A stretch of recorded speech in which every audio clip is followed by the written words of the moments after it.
Hello everyone, नमस्कार सभी को। तो शुरुआत करते हैं अपने जो प्रोनाउन की सीरीज चल रही थी उनके आगे के क्वेश्चन देखते हैं। तो ये इनके लिए भी है एसएससी सीजीएल सीएचएसएल में भी यही क्वेश्चन आते हैं और वही अपने लगभग उन्हीं में से राजस्थान गवर्नमेंट अपने एग्जाम के लिए क्वेश्चन उठाती है। तो ज़्यादा इंग्लिश में ज़्यादा डिफरेंस होता नहीं है, इंग्लिश होती है। तो शुरुआत करते हैं अपने पहले क्वेश्चन की। यहाँ लिखा है पहले, the board of directors want all possible facilities and allowances for itself।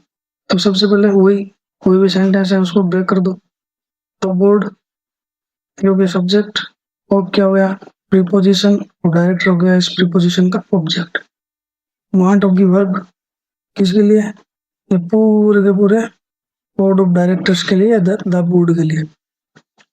Want out सारी की सारी जो पॉसिबल फैसिलिटीज है और अलाउंसेज है। वांट वाट ये पूरी की पूरी चीज चाहते हैं, तो ये पूरा का पूरा इसका हो गया ऑब्जेक्ट। किसके लिए? फॉर प्रीपोजिशन और इटसेल्फ मतलब खुद के लिए, प्रीपोजिशन का ऑब्जेक्ट। तो एक चीज मैंने जेनरल तोड़ने हमने बोर्ड ऑफ डायरेक्टर्स, ये पूरा का पूरा जो बोर्ड है डायरेक्टर्स का, पूरे किसी कॉलेज का या किसी चीज का, वो क्या चीज चाहते हैं कि उन्हें सारी की सारी फैसिलिटी और अलाउंस मिले खुद के लिए। एक चीज पहले ये देख लूँ कि इस सेंटेंस में वैसे देखने से तो कोई गलती लगती नहीं है, लेकिन फिर भी ये जो इटसेल्फ प्रोनाउन आया, देखो ये है प्रोनाउन। कौन सा? रिफ्लेक्सिव। रिफ्लेक्सिव प्रोनाउन हमेशा जो सब्जेक्ट है उसके अकॉर्डिंग आता है। तो यह सब्जेक्ट है द बोर्ड ऑफ डायरेक्टर्स। वैसे भी अपन बात करते हैं कि द बोर्ड ऑफ डायरेक्टर्स ये एक लिविंग इटसेल्फ एक यूज होता है नॉन लिविंग के लिए, ये जानवरों के लिए। लेकिन board of directors non living thing नहीं है, ना ही जानवर है। पहला तो यही गलत हो गया। दूसरी चीज, अब यहाँ या तो हिमसेल्फ कर दो, अब यहाँ हिमसेल्फ करे या देमसेल्फ करे। तो सबसे पहले बात करोगे ये दो बोर्ड ऑफ डायरेक्टर्स है, इस जो सेंटेंस है ना इसमें ये कैसे फील कर रहा है कि ये सिंगुलर की तरह बिहेव कर रहा है या ये प्लूरल की तरह बिहेव कर रहा है, ये हम जब सेंटेंस पढ़ेंगे तब पता चलेगा। तो यहाँ बोर्ड ऑफ डायरेक्टर्स सबकी बात हो रही है, और यहाँ अगर ये सिंगुलर होता ऐसे सिंगुलर क्वांटिटी होती तो यहाँ फिर वांट्स आता, तो यहाँ तो वांट्स आया नहीं, मतलब ये क्या है फिर प्लूरल है। तब ये प्लूरल है तो इसका जो प्रोनाउन है वो भी क्या आएगा? प्लूरल आएगा, ना कि ये। तो पहले इटसेल्फ तो वैसे गलत हो गया, अब वैसे भी गलत है क्योंकि इटसेल्फ भी सिंगुलर है। तो यहाँ सबसे पहले ये लिखो, यहाँ आएगा इसका प्लूरल फॉर्म। इसके लिए थोड़ा देखो क्या होता है कि कुछ वर्ड होते हैं ना वो दोनों की तरह ही बिहेव करते हैं, वो हम पता चलता है सेंटेंस पढ़ने के बाद। तो इसे लिखा द टीम इसमें, और यहाँ पे लिखा द टीम, दोनों द टीम, ये दोनों के दोनों इस अपने अपने सेंटेंस का सब्जेक्ट है। हैज सॉन ये होगी इसकी वर्ब फाइटिंग ये भी होगी verb. The team has shown what? Their ability, खुद की जो एबिलिटी है वो उन्होंने दिखाई है। एबिलिटी हो गया ऑब्जेक्ट इस सेंटेंस का, और देयर हो गया पजेसिव प्रोनाउन एबिलिटी को शो करने के लिए, तो ये हो गया पजेसिव प्रोनाउन। एज एडजेक्टिव की तरह यूज होता है। फ्रॉम हो गया प्रीपोजिशन और इटसेल्फ को है इसका ऑब्जेक्ट। अब यहाँ देखो the team has shown their ability, जो यहाँ जो टीम है ना वो एज है पूरी की पूरी यूनिट की तरह यूज हो रही है कि पूरी की पूरी टीम ने मिलकर अपनी जो भी मैच था उसमें अपनी योग्यता दिखाई है। जब ये पूरे का पूरा द टीम यहाँ पर एज ए सिंगल क्वांटिटी का यूज बोध करा रहा है, फील करा रहा है, तो फिर यहाँ पर भी ये सिंगुलर ही आएगा ना कि प्लूरल आएगा। और यहाँ लिखेंगे हम the team has shown his ability. अब ये सेम ही सेंटेंस में दूसरे में द टीम सब्जेक्ट बना। अब यहाँ क्या कर रहा है कि the team were fighting among itself, team के अंदर ही लड़ाई होगी। अंदर लड़ाई होगी मतलब इस टीम के अंदर बहुत जने होंगे, अंदर ही लड़ाई होगी मतलब ये सिंगल यूनिट तो है नहीं। अब अब इस सेंटेंस में ये सिंगल यूनिट की तरह नहीं है, तो ये सिंगल यूनिट की तरह नहीं है, तो फिर इसके लिए इसका सिंगुलर प्रोनाउन ना लगाओ, फिर इसका लगाओ देमसेल्व्स। समझ में आया कि किसी भी सेंटेंस में सब्जेक्ट, ये जो है ना, इस टाइप के क्वेश्चंस में हमें देख के पता करना होगा कि सब्जेक्ट कैसे अपने आप को बता रहा है। एज ए यूनिट तब सिंगुलर प्रोनाउन का यूज करना है, एज ए डिवाइडेड दिखा रहा है कि ये पूरी टीम डिवाइडेड है, ये बहुत जनों से मिलकर बनी है, तो उसकी जगह में प्लूरल प्रोनाउन यूज करना है। ठीक है, वैसे ही अब नेक्स्ट क्वेश्चन देखो, क्वेश्चन नंबर 2, यू एंड आई, ये दोनों सब्जेक्ट हो गए इस वर्ब के, हैव डन ये होगी वर्ब, यू एंड आई ने क्या चीज किया, डन, माई बेस्ट ये हो गया इसका ऑब्जेक्ट, कहाँ पे, ये हो गया प्रीपोजिशन, इन एग्जामिनेशन हो गया प्रीपोजिशन का object. You and I have done क्या चीज, my best in the exam, तुमने और मैंने अपने जो एग्जाम थे उसमें अपना बेस्ट दिया। तो यहाँ देखो यू एंड आई है सब्जेक्ट, यू भी है और आई भी है, ये दोनों प्रोनाउन है। इन इसके लिए यहाँ पर ये जो माई बेस्ट है ना, ये आया पजेसिव प्रोनाउन आया, ये पजेसिव प्रोनाउन आया है जो सब्जेक्ट का जो प्रोनाउन लेके उनके लिए। तो हमें पता है आई क्या है, माई, माई पजेसिव प्रोनाउन होता है आई का, ठीक है, आई का पजेसिव प्रोनाउन होता है माई। लेकिन यहाँ पर यू भी है, माई होता है सिंगुलर, लेकिन यहाँ तो आई एंड यू दोनों है, तो यहाँ पर इसका प्लूरल प्रोनाउन आवर लिखेंगे। अब ये हो गया दो के लिए, you and I have done our best. ठीक है, नेक्स्ट क्वेश्चन की बात, यहाँ लिखा है his efforts will bring him more success than your. His efforts subject हो गया, विल ब्रिंग मेन वर्ब हो गई, will bring what, him, him हो गया इसका ऑब्जेक्ट, इसको क्या दिलाया, मोर सक्सेस, ये हो गया एडजेक्टिव।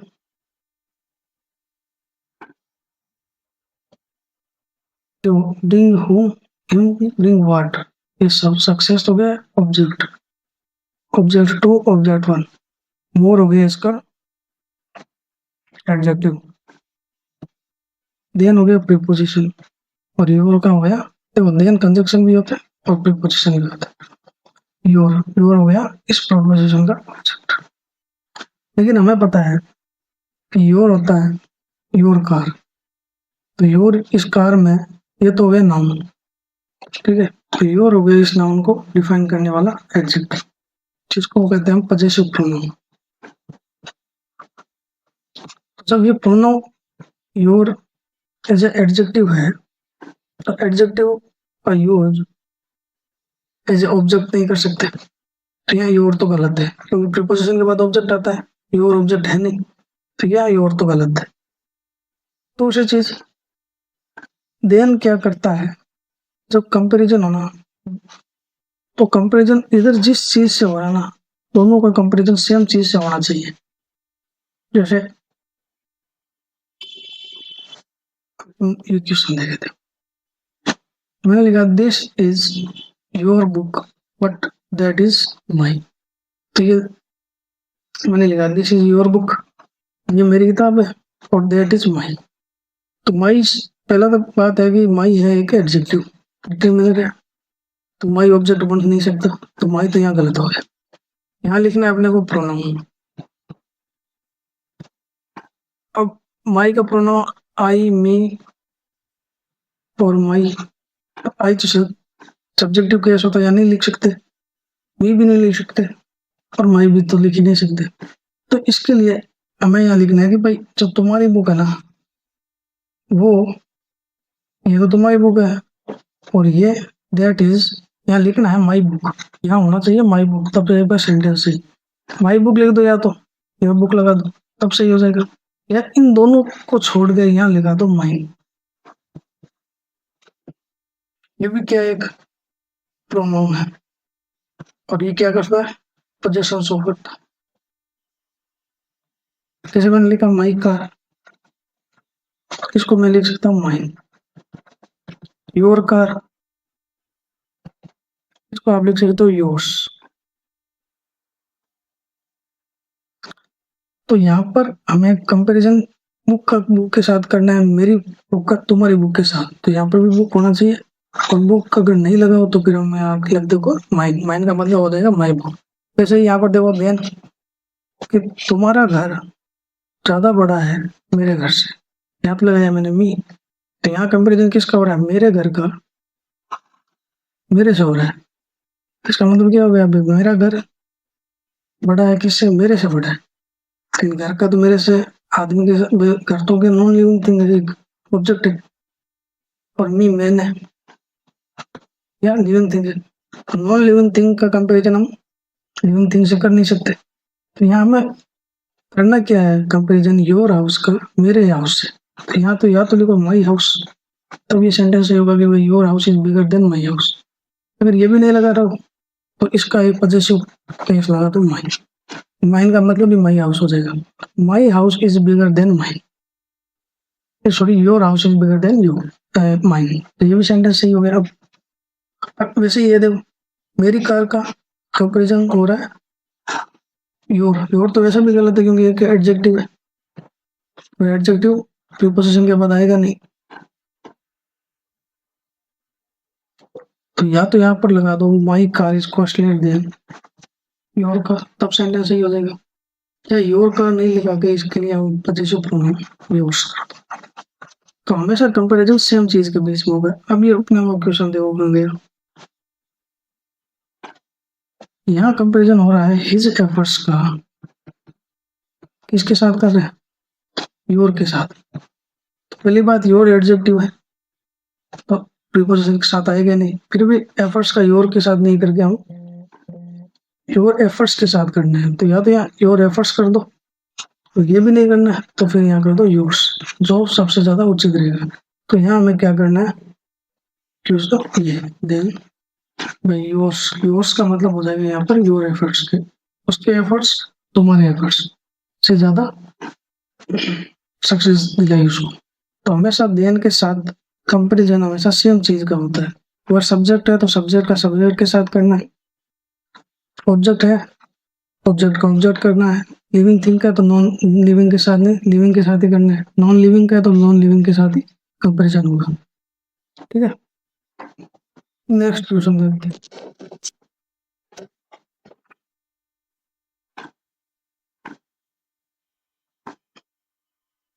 देखो क्वेश्चन नंबर हुआ 4। क्या लिखा है, every teacher and every student. Every teacher and every student कौन से, ये हो गया सब्जेक्ट, और हो गया प्रीपोजिशन, और कॉलेज हो गया प्रीपोजिशन का object. Is determined will work, to होता है इंफिनिटिव, देयर हो गया पॉजेसिव एडजेक्टिव, देयर बेस्ट हो गया, और फोर हो गया प्रीपोजिशन। इसके लिए the glorious prospect. The glorious adjective होता है और प्रोस्पेक्ट होता है नाउन। टूरिस्ट प्रीपोजिशन का ऑब्जेक्ट है, और प्रीपोजिशन है, और द ग्लोरियस इस प्रीपोजिशन का ऑब्जेक्ट है। ये तो हमने चलो देख लिया। अब यहाँ में हमारे पास क्या है, every teacher and every student और इज डिटरमाइंड वर्ब का सब्जेक्ट है। तो मैंने और जो देर है यहाँ पर आया हुआ प्रोनाउन, तो किसके लिए आया, एवरी टीचर और एवरी स्टूडेंट के लिए आया। देखो एवरी स्टूडेंट और एवरी टीचर तो दो जगह है भाई, टीचर और स्टूडेंट दो जने तो यहाँ पर वर्ब भी प्लूरल लानी चाहिए थी, लेकिन होता क्या है, और यहाँ पर भी ये सही होना चाहिए था, लेकिन ऐसा है नहीं। क्यों नहीं है,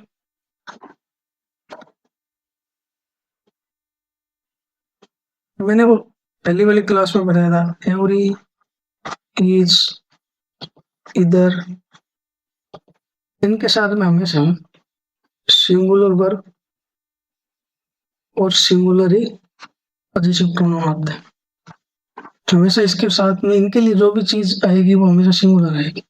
तो एवरी टीचर और एवरी स्टूडेंट अलग अलग की बात कर रहे हैं, पहले एवरी टीचर और फिर एवरी स्टूडेंट, तो सब अपने अपने हैसियत तरीके से अलग अलग डिटरमाइंड है। इसके लिए इज बेस्ट ठीक है, नेक्स्ट क्वेश्चन में आ जाऊँ। Question number 5। अब यहाँ वहां देखो एवरी लिखा था और यहाँ पर भी हमारे पास दो सब्जेक्ट है एंड कंजक्शन से जुड़े हुए। एक कौन है, the vice president of India, and है वाइस चांसलर ऑफ इंडिया। मतलब एक तो ये हो गया एंड के साथ में, एक ही हो गया, दो दिन हो गए सब्जेक्ट में। कौन से ऑफ प्रीपोजिशन हो गया, ब्रिटिश यूनिवर्सिटी इस प्रीपोजिशन का ऑब्जेक्ट।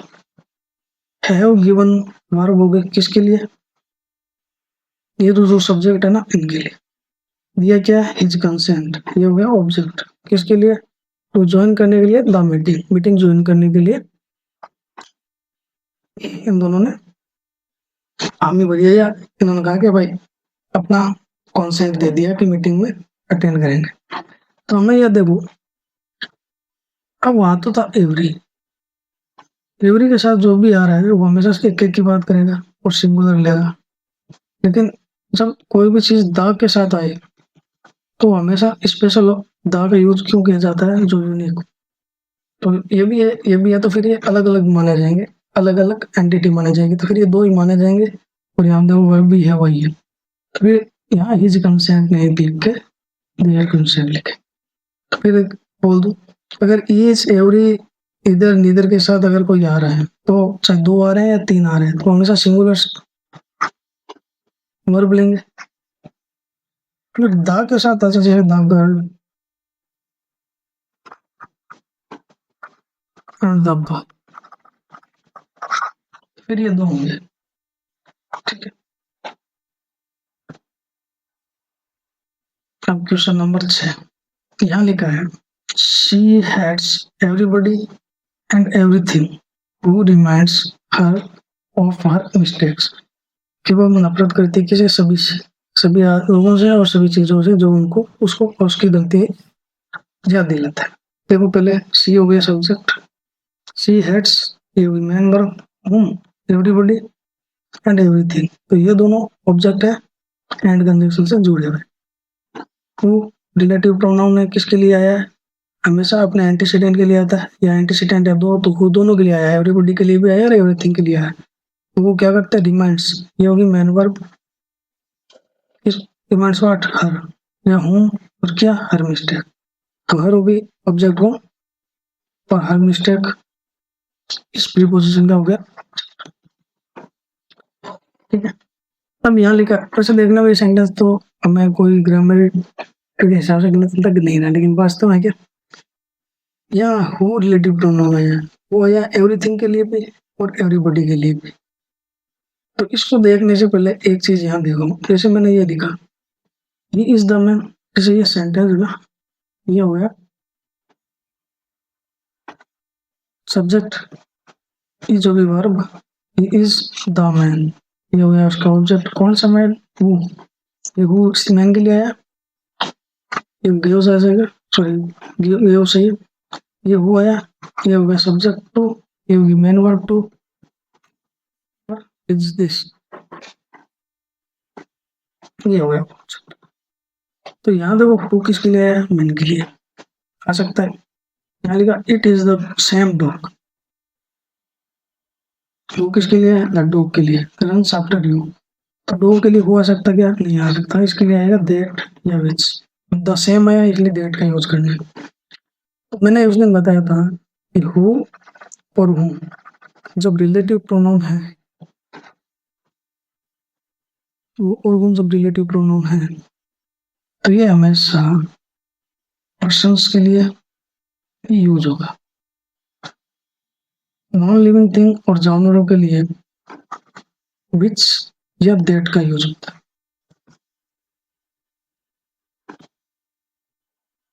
तो यहाँ देखो सेंटेंस, यहाँ जो हु है ना, एवरीबॉडी और एवरीथिंग दोनों के लिए यूज हो रहा है। एवरीबॉडी के लिए तो हो सकता है क्योंकि पर्सन है, एवरीथिंग नॉन लिविंग थिंग है, इसके लिए हमें यूज करना पड़ेगा या तो विच या दैट। लेकिन जब विच यूज करेंगे तो एवरीथिंग के लिए कर सकते हैं, इसके लिए नहीं कर पाएंगे, और हु इसके लिए कर सकते हैं, इसके लिए नहीं कर पाएंगे। हमें ऐसा रिलेटिव प्रोनाउन चाहिए जो दोनों के लिए यूज हो जाए, तो वो होगा दैट। हमें यहाँ हु की जगह यूज करना है दैट। जो नॉन लिविंग थिंग और लिविंग थिंग दोनों के लिए हम यूज कर सकते हैं एट रिलेटिव प्रोनाउन। तो इसका यहाँ करना है ऑप्शन सी और यहाँ होगा दैट। अब क्वेश्चन नंबर दो, क्या कह रहे हैं भाई? ये हो गया सब्जेक्ट, नन। अब हो गया प्रीपोजिशन, दीज टू प्रिंसिपल्स, ये हो गया इस प्रीपोजिशन का। None has given, has been looking, ये हो गया मेन वर्ब नन के लिए। आफ्टर हो गया प्रीपोजिशन और हिज कॉलेज हो गया प्रीपोजिशन का। वेल हो गया एडवर्ब, किसके लिए? इस लुकिंग के लिए। तो ये हमने सेंटेंस तोड़ दिया। अब बात करते हैं, जो नन आया है हैज बीन लुकिंग के लिए, द टू प्रिंसिपल्स, नन कौन से दो वो जो प्रिंसिपल्स थे उनके लिए आया है। तो मैंने एक चीज बताई थी, प्रोनाउन नन यूज होता है तीन दो से ज्यादा के लिए। अगर दो की बात करनी होती है तो हम यूज करेंगे नीदर का। तो यहाँ नन नहीं लगा के यहाँ यूज होगा नीदर, दोनों में से कोई भी नहीं। तो इसका ये आंसर हो जाएगा नीदर। फिर ये सेंटेंस बनेगा दोनों में से किसी ने भी इस कॉलेज का अच्छे से ध्यान नहीं रखा। Question number 8, each of the four tragedies of Shakespeare is worth reading. Each हो गया सब्जेक्ट, वो हो गया प्रीपोजिशन, तो फोर ट्रेजेडी इस प्रीपोजिशन का ऑब्जेक्ट। कौन सी जो चार ट्रेजेडी थी ये कौन थी, किसकी? शेक्सपियर की, ऑफ शेक्सपियर। इस प्रीपोजिशन का ऑब्जेक्ट इज, ईच के लिए है वर्ब और worth reading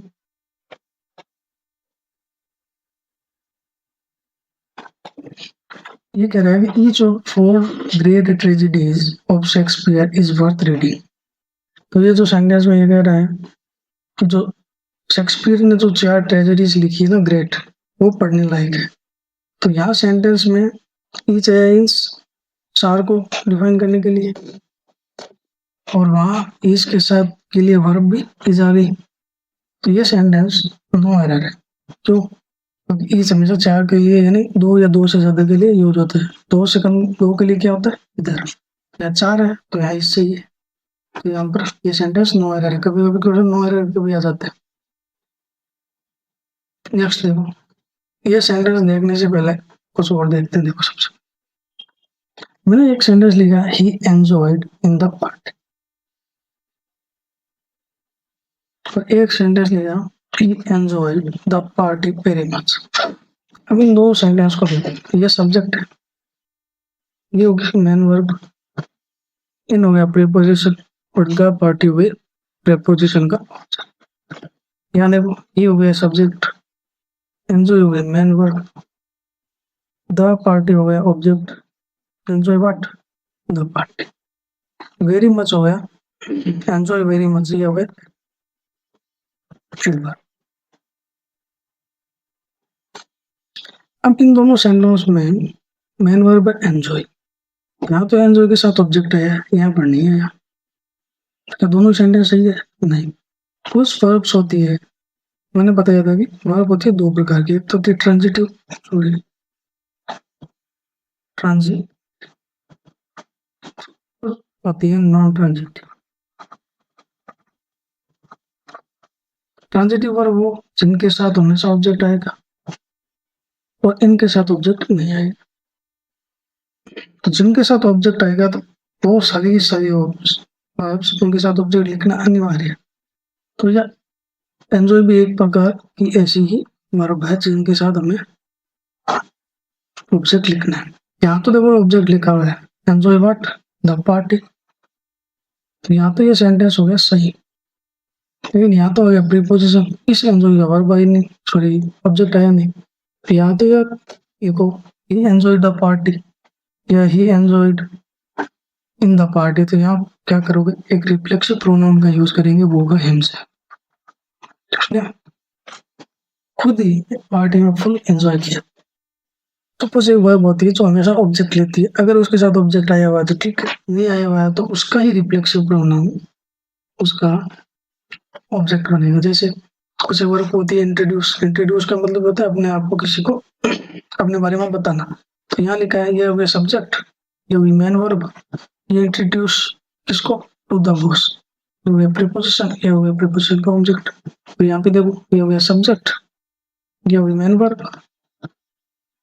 He introduced whom? His brother, ये हो गया ऑब्जेक्ट। टू में प्रीपोजिशन, अब ये इसका हो गया object। अब उसने इंट्रोड्यूस कराया अपने भाई को, तो इंट्रोड्यूस हूँ हिज ब्रदर। यहाँ तो सेंटेंस